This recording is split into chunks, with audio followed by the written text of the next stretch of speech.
The 3-year-old boy in the Spider-Man suit vanished from a quiet backyard in just 15 short minutes, sparking the most expensive manhunt in Australian history. More than a decade has passed, no body, no trace. But the most chilling aspects are the shocking twists. From a pedophile's alleged claim of burying the body under the gloomy bird tree, to the investigation pivoting entirely to point the finger at the foster mother, with accusations of covering up a fatal accident.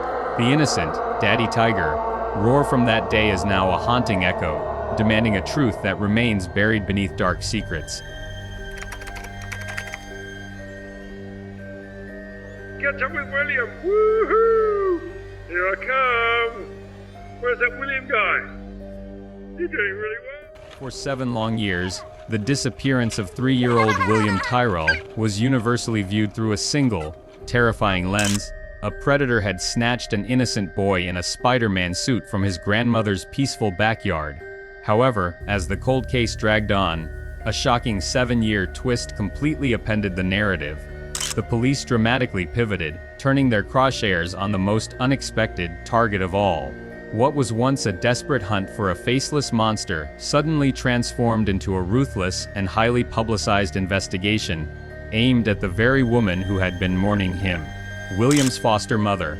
The catalyst for this devastating shift in the investigation was a glaring contradiction hidden in plain sight. It all came down to the final, iconic photograph of William. Etched into the collective memory of the Australian public, the snapshot shows the toddler roaring playfully at the camera, wearing his beloved superhero outfit. Crucially, in this picture taken mere moments before he vanished, William is completely barefoot. Yet, the initial statements provided by the family to the detectives claimed that the boy was wearing his shoes at the exact time he disappeared. This seemingly minor discrepancy became a massive red flag for the new strike force. Investigators questioned the timeline. How could a 3-year-old put on his shoes by himself and vanish into thin air without a sound in just a matter of minutes? Fueled by this inconsistency, the police developed a chilling new scenario that abandoned the stranger abduction theory entirely. They theorized that William had suffered a fatal domestic accident, tragically falling to his death from the second-story balcony of the foster grandmother's home. According to this grim police hypothesis, the foster mother, consumed by blinding panic, or perhaps terrified that a medical examination might reveal signs of prior physical mistreatment, made the unthinkable decision to hide the toddler's body. It was a harrowing accusation that sought to reframe a grieving mother as a calculating criminal trying to cover up a tragic death.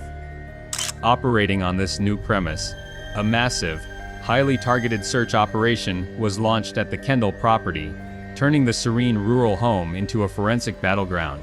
Federal police brought in high-tech ground-penetrating radar to scan every inch beneath the concrete slab of the garage, searching desperately for buried secrets. Down the road, search and rescue crews meticulously scarred a muddy creek bed and cleared adjoining bushland. During this intense excavation, they uncovered a potential clue, a mysterious small piece of black cloth buried deep in the mud. It was carefully bagged and rushed off to Sydney for urgent testing. However, despite the staggering resources deployed and the millions of dollars spent, the search yielded a crushing outcome for the investigators. There was absolutely no conclusive forensic evidence, no blood, no DNA, no body found to support the police's theory of a cover-up. Mixed verdict, how are you feeling? Do you consider this justice? I'm not saying anything, thanks. Successfully appealing her criminal conviction for intimidating and assaulting another child in her care in 2023. The woman, who cannot be identified, pleaded guilty to assault after striking the child with a wooden spoon and kicking them in the thigh. She was also found guilty by a magistrate of intimidation. The offences captured by listening devices planted inside the couple's home and car by police investigating William's disappearance. Amidst these heavy accusations and the relentless digging, the raw, visceral terror of that tragic morning remains preserved in the original Zalozan emergency call. The sheer panic in the foster mother's voice paints a vastly different picture than the cold mastermind suggested by the police theory. Her frantic words continue to echo through the years. Police emergency, this is Simone. Yeah, hi, my son is missing. He's 3.5. Sorry? Your address? Benaroon Drive, Kendall. Okay, Benaroon Drive in Kendall? Yes. Alright, I'm just going to bring that up on my map. It won't be a moment. Thank you. How long has he been missing? Well, we've been looking for him now for about 15 or 20 minutes, but Okay. I thought it could be 5, it could be longer, because he was just playing around here. We heard him, and then we heard nothing. Okay. So I've got the nearest cross street being Ellendale Crescent, is that right? So what is it? Ellendale Crescent? I don't know. This is my mum's house. Okay. This desperate plea leaves the public grappling with a haunting question. Is this the genuine terror of a mother whose child was stolen, or a desperate facade hiding the darkest of secrets?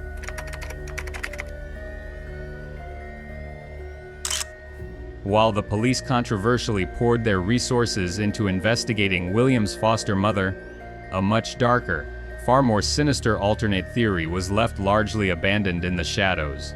This neglected narrative completely shifts the focus away from a tragic domestic accident and points directly toward the lurking presence of a local predator.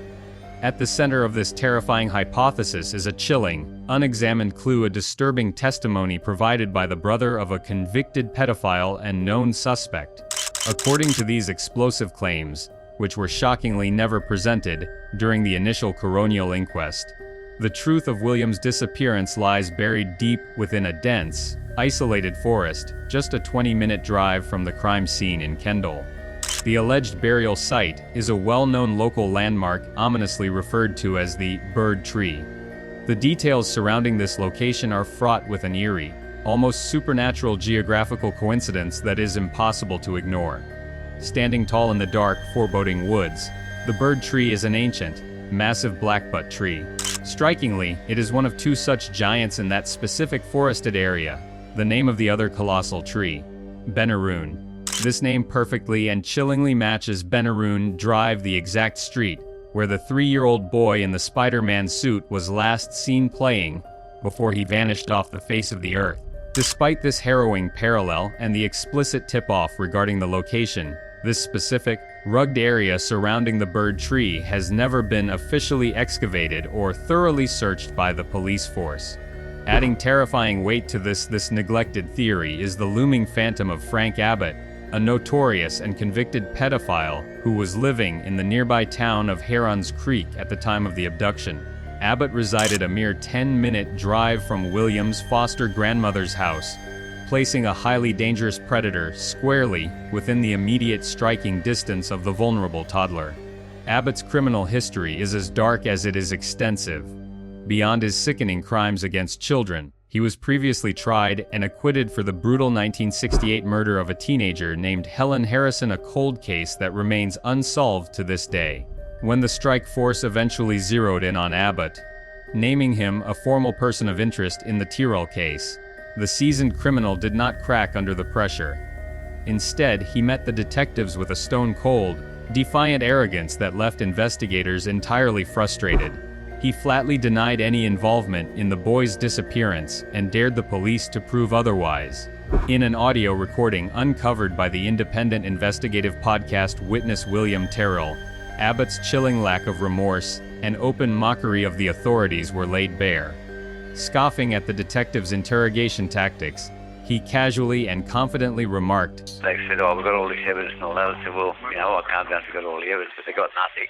This brazen defiance leaves a bitter taste and a lingering, dreadful question for the Australian public.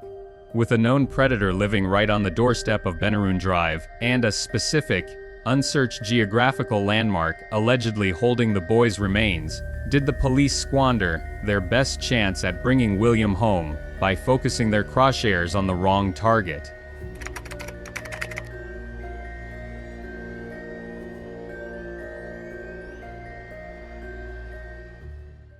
Behind the enduring, heartbroken image of the 3-year-old boy in the Spider-Man suit lay a closely guarded legal secret, one that added an entirely new layer of tragedy and complexity to the case. For a long time, the Australian public was completely unaware of William Tyrrell's true identity. He was not living with his biological parents, but was rather a ward of the state, placed into the foster care system. This crucial piece of information meant that the government had stepped in to remove him from his biological family, promising a safer and more stable environment. Yet, it was under this very system of supposed protection that William vanished without a trace, leaving behind a biological family shattered by a double loss and consumed by what-ifs. As the years dragged on and the police investigation twisted through various dark alleys, the agonizing perspective of William's biological mother began to surface. Stripped of her right to raise her son, but deeply connected to him by an unbreakable maternal bond, she had watched his placement in the foster family with a growing, inescapable sense of dread. In a previously unreleased, emotionally gut-wrenching interview from 2015, she finally broke her silence, revealing that she had been haunted by dark premonitions long before her little boy ever went missing in the woods. Friends, family. I pretty much isolated myself a lot. But yeah, I do have, a few good people. Why have you isolated yourself? Of course, I felt like I was the worst mum in the world. You're not, you're not. I know. For her, the tragedy did not abruptly begin on that fateful September morning in Kendall. It had been slowly, painfully unfolding right before her eyes. During her scheduled, supervised visitations, the biological mother noticed deeply alarming red flags regarding her son's well-being. She painfully recounted how William would frequently arrive at their meetings looking unkempt and neglected. He often had snotty noses and was consistently dressed in clothes that were entirely inappropriate for the harsh Australian weather. But far more disturbing than the inadequate clothing were the physical marks. The biological mother claimed that William frequently appeared with unexplained bruises across his tiny body. Her horrifying suspicions seemed to be validated by the child's medical records. Just 1 month before he evaporated into the thin air of the Kendall bushland, William was taken to the hospital with a severe black eye. The foster family provided a seemingly ordinary, everyday explanation, claiming the clumsy toddler had simply fallen and hit his face against a table. However, in the tragic aftermath of his disappearance, this violent injury took on a much more sinister significance, directly fueling the police's later theories of hidden domestic mistreatment and a fatal cover-up for the biological mother. The system that was supposed to safeguard her child had utterly failed him. In her poignant interview with 7 News, her words painted a devastating picture of a mother forced to watch her child suffer from the sidelines, completely powerless to intervene. With a voice trembling with raw grief and frustration, she articulated her darkest fears. Do you think the foster family that was taking care of William feel guilt? They should. They lost him. From the start, I always had concerns, and I wrote letters to one of the carers. Yeah, because I didn't really like the care that I thought was being given. Like, my son would come with bruises, snotty noses, not dressed like appropriately for the weather. Yeah. I don't want to blame the carers, but yeah, they were responsible for looking after him, and they failed. No one knows their baby better than the mom. And yeah, his motor skills and everything just deteriorate, went downhill once he went into care, honestly. This chilling testimony casts a long, harrowing shadow over the entire investigation. It forces the public to confront an incredibly uncomfortable reality.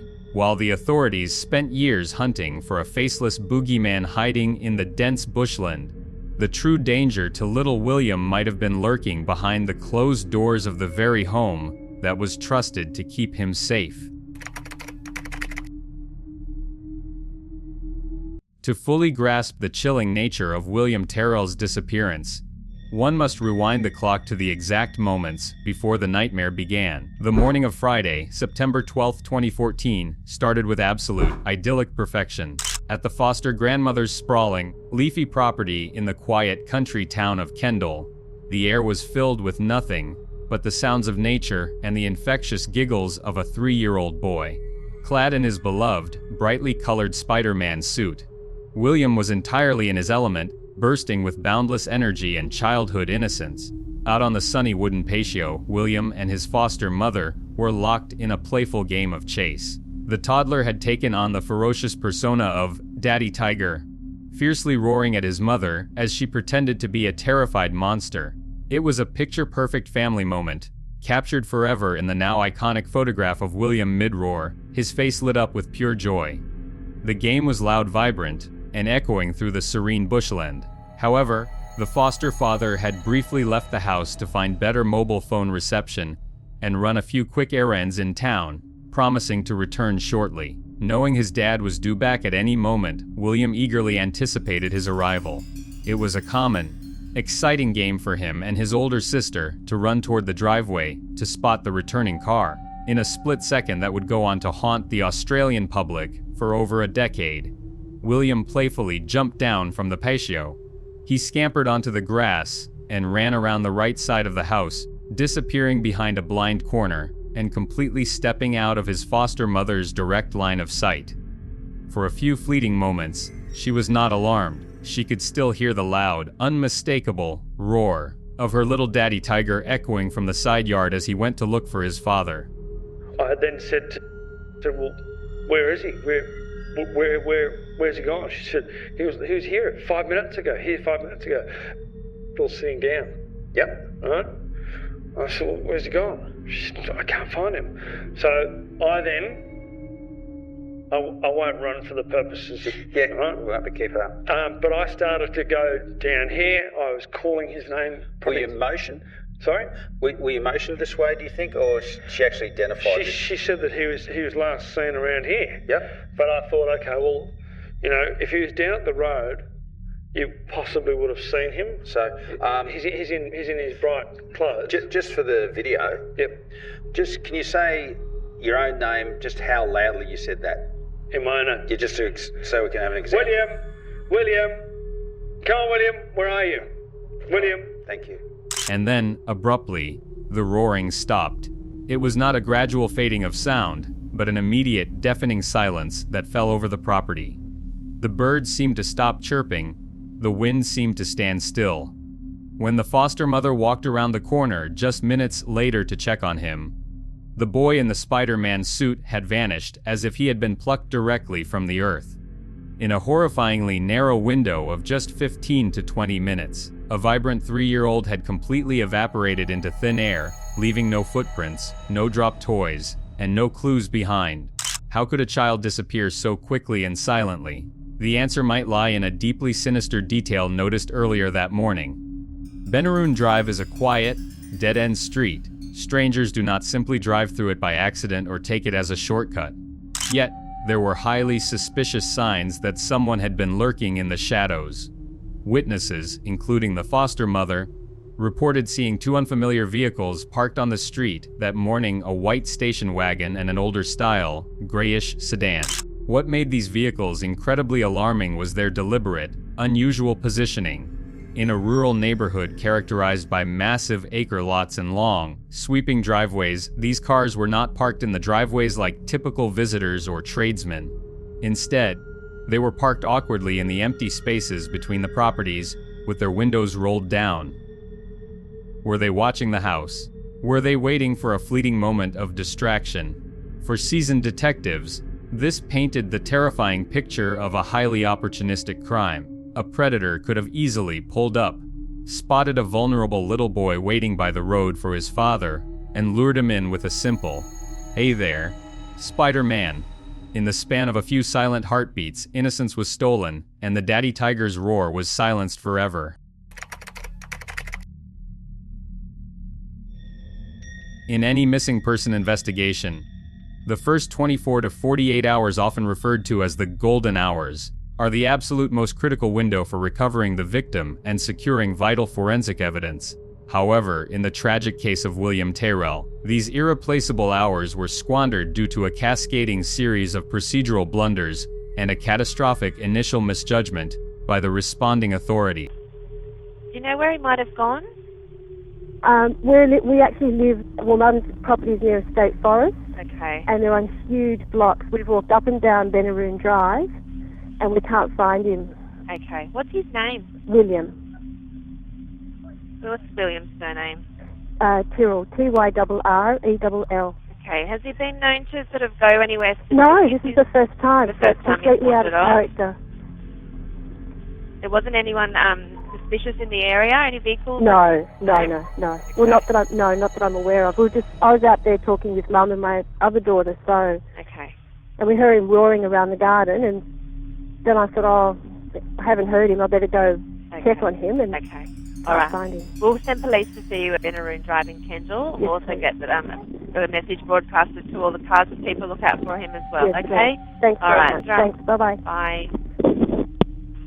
When the frantic Zhao's emergency call first came in, the local police made a fatal, albeit common assumption. Instead of treating the sudden and inexplicable disappearance of a 3-year-old child as a potential abduction or an active crime scene from the very first minute, they approached it simply as a search and rescue mission.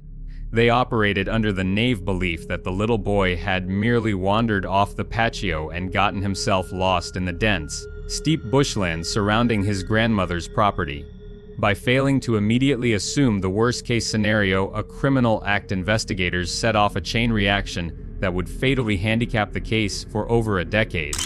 Operating under this blind assumption, the police unwittingly paved the way for the total contamination of Ground Zero. Word of the missing toddler quickly spread, and hundreds of good-hearted, fiercely determined Australians descended upon the quiet dead-end street to help. It was a massive, chaotic outpouring of community support. Members of local pony clubs riding horses, SES volunteers, off-duty surf lifesavers, and even anxious mothers pushing prams all rushed into the rugged terrain, desperately calling out William's name well into the dark night. While the intentions of these volunteers were incredibly noble and driven by a desperate desire to save a child from dying of exposure, the consequences for the criminal investigation were utterly devastating. Inexplicably, the initial responding police officers failed to establish basic crime scene protocols. They did not erect standard police tape to cordon off the immediate perimeter of the house, nor did they seal the exact spot where the boy in the Spider-Man suit was last seen playing. Because the area was left completely open and unmanaged, the primary crime scene was thoroughly and irreversibly trampled. Crucial, microscopic clues that could have pointed directly to an abductor were obliterated under the heavy boots of hundreds of searchers and the hooves of horses. In the uncontrolled chaos, investigators completely missed the opportunity to collect and preserve delicate forensic evidence. Stray cigarette butts that might have carried a lurking predator's DNA were ignored, nearby wheelie bins were left unexamined, and potential tire tracks or foreign footprints left by a kidnapper's getaway vehicle were completely wiped away by the frantic influx of rescue vehicles and foot traffic. By the time the homicide squad officially took the reins and recognized the dark reality that William had likely been stolen, the physical crime scene had already been scrubbed clean by the very people trying to save him. The catastrophic loss of this physical evidence during the golden hours left detectives chasing ghosts, forever agonizing over what vital, case-breaking clues were crushed beneath the feet of those desperately trying to bring the little daddy, Tiger, home.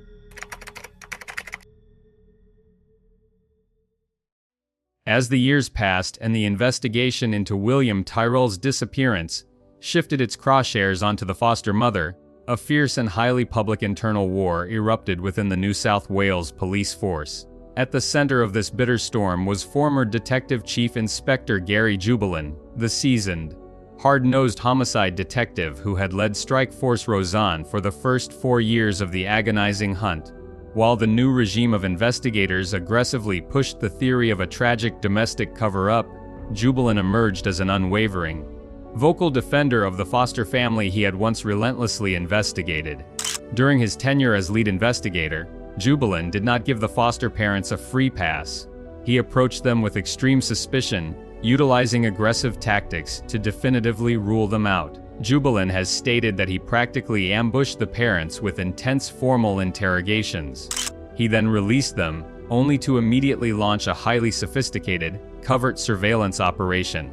This included secretly bugging the family's car to capture any whispered confessions or panicked conversations when they thought no one was listening. Despite this intense, unforgiving scrutiny over several years, the covert operations yielded absolutely nothing.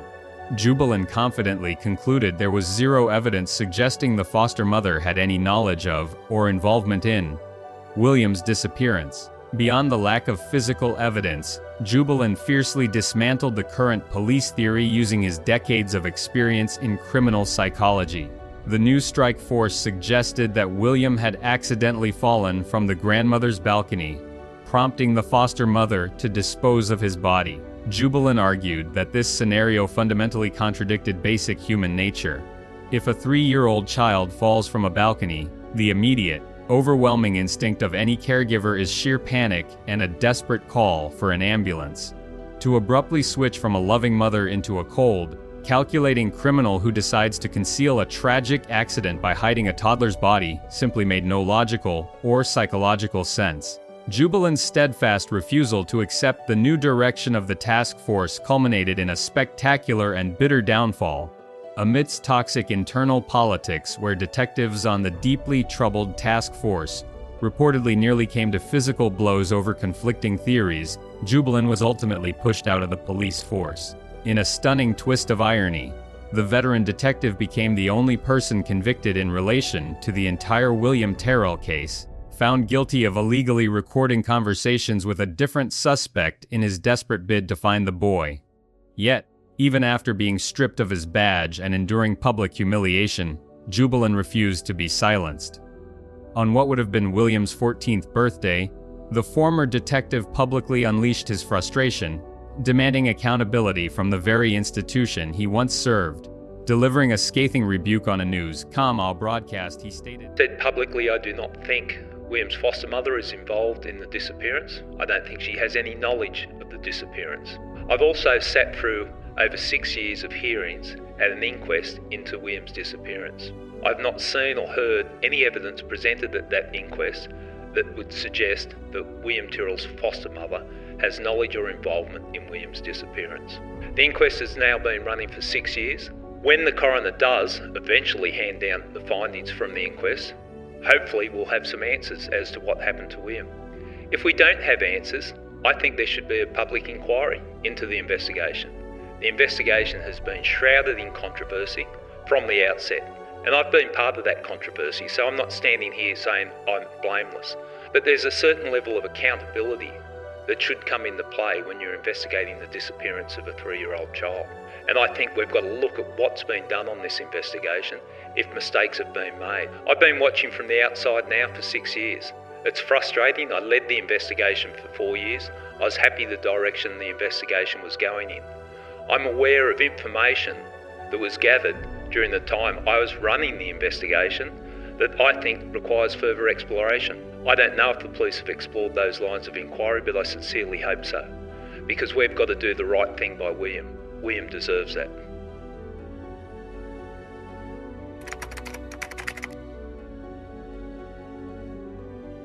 For nearly a decade, the foster parents of William Tyrrell endured an unimaginable nightmare.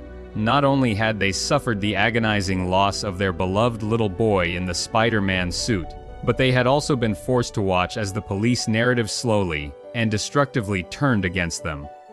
Subjected to intense public scrutiny, relentless media leaks, and the horrifying accusation that they were somehow responsible for concealing William's death, the family finally reached a breaking point. In September 2023, after years of quietly weathering the storm of police suspicion, the Foster family launched a fierce and highly public counterattack, breaking their prolonged silence through their legal representative outside the newly reopened coronial inquest.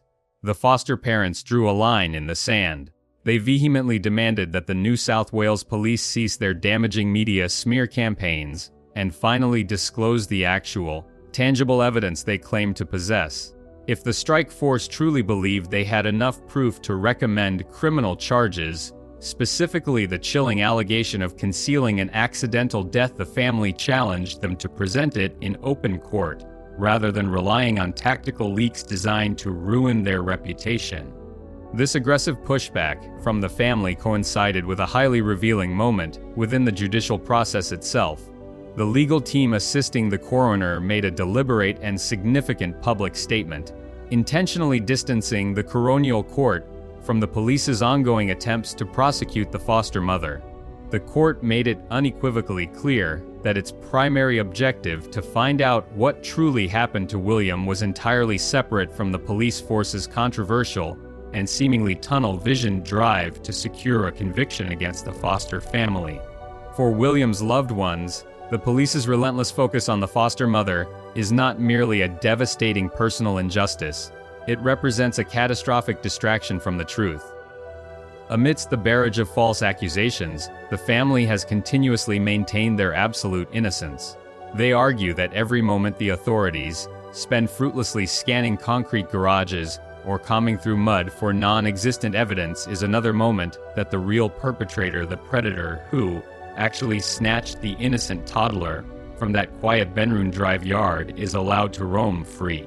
As the official investigation remains mired in controversy and frustratingly deadlocked, the ultimate resolution to the case may no longer lie in forensic science, but rather in human conscience. The family, alongside seasoned former detectives, firmly believes that someone, somewhere, holds the final, crucial piece of the puzzle.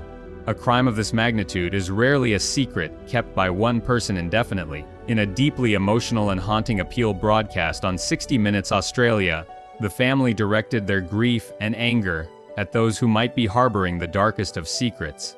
Pleading with the accomplices or silent witnesses who know the truth, they delivered a powerful message that continues to resonate. I don't understand how someone can sit next to them, watch TV, have a meal with them, or have a coffee with them. How on earth can they, in all good conscience, sit there and condone that person taking a defenseless, helpless 3-year-old child? If you are protecting someone that you think is involved in this, you are as bad as the person involved in it. Your silence is a crime.